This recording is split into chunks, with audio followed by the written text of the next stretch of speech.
You know what I hate the most when receiving an award after joining a competition? It's not finishing third or fourth, it's finishing second. The feeling of being in the second place.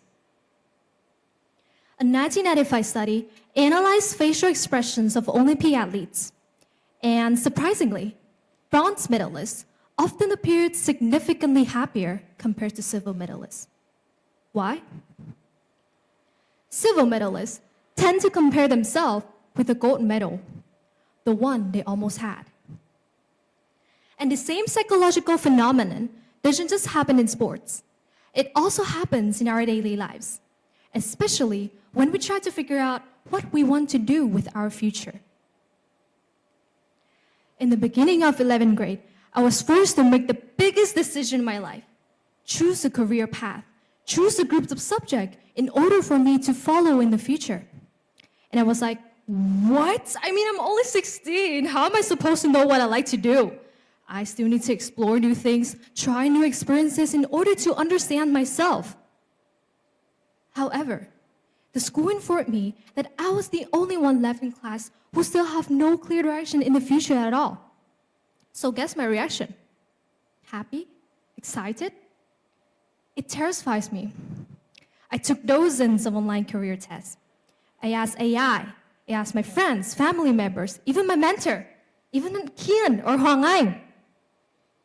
And I realized that choosing a career wasn't that easy for me because I want to be the best that I can do. I want to achieve high SAT scores, get into Ivy League schools, or marry a handsome husband, own 2 cats, own a Porsche, become a billionaire, become the prettiest person in the world. And that was my dream. And you may wonder why I had that dream in mind. And I realized that it is because I admired people with extraordinary abilities, and I want to become someone like them. And our definitions of perfection doesn't just come from ourselves.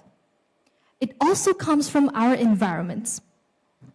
Growing up, I have always looked up to my families. I have 2 sisters.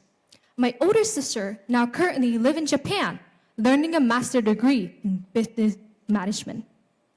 My second older sister now currently lives in Canada, have a happy life with her husband and her son. My dad used to study in Belgium, and my mom has a successful career. So I have always looked up to them, and people assume that I'll follow the same path as my family.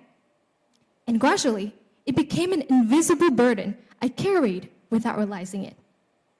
So I remember taking my first step after being inspired by those experts. And I created a plan that looked like this. You see, every block's supposed to bring me closer to that perfection block I created.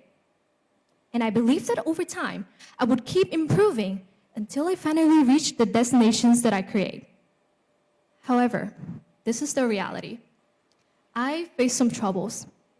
Last semester, I received a very low score on my IB test. I spent nights preparing for the exam. And then, during the exam, I sat with my leg crossed, completely locked in. I even twisted my whole body while writing that essay. I was so confident. And when the bell rang, I handed the paper to the teacher with a big smile on my face. And the teacher even patted my shoulder and said, "Everly, I'm so proud of you." And I was like, of course you're proud of me. Like, I spent nights preparing for this exam. If I won't get a 6 or 7, I would just lose my mind. So, yeah, I received a bad grade on that test. And we all know that we shouldn't be harsh on ourselves. But in moments like that, it is incredibly difficult not to feel like a failure, right? So you see that I start drifting away from that perfect image. And then I became stuck in this unsettling paradox in my mind. Maladaptive perfectionism, an unhealthy obsession with achieving perfection. It's like a monster in your mind, where this monster understands your fears and insecurity perfectly. The monster role is simple, to protect your future, flawless future of you. But in order to do so, it forces you to stick on doing things you're already good at. And eventually, you start moving towards the person you once hoped to be. Looking back, I could not figure out what I want to do in the future because this monster had me focused on my flaws when I was little. I refused joining any debate competitions because this monster told me that my English was not good enough, or people usually see me on stage performing. But no one knew there was a time when I decided not to participate in any school arts because one year I was rejected in the very first round. So, you see, I mentioned the word perfection quite a lot in this speech. And it's time to get rid of this monster, shall we? This is my story. Last year, I was invited to be a TEDx speaker. However, I lost my chance. The monster jumped in with its juicy scripts. Registration closes tomorrow, Everly. You should know what you should say. You should prepare your script first, and then you start registration later. So I said like, yeah, you're right. And then I started to procrastinate. Days turned to weeks, weeks turned to months, and never really signed the registration form. However, this year was different. I signed in 10 days before the registration closes, you see? I started to become mature. And what I'm trying to say here is that try to act first instead of argue with that monster. Because the more you argue with it, the further you move away from actually doing the task, right?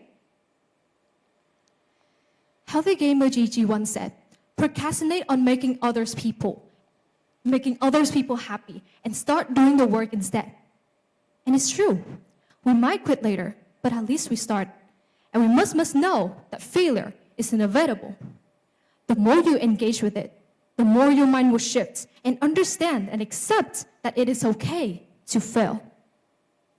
Now, I mentioned earlier that I failed on that test, but the teacher never said that I was not capable. The teacher motivates me. He motivates me that I can do it, and I always try my best because of that teacher. So rebirth is not always something glorious. It is like a quiet shift in your mind that happens overnight, almost overnight.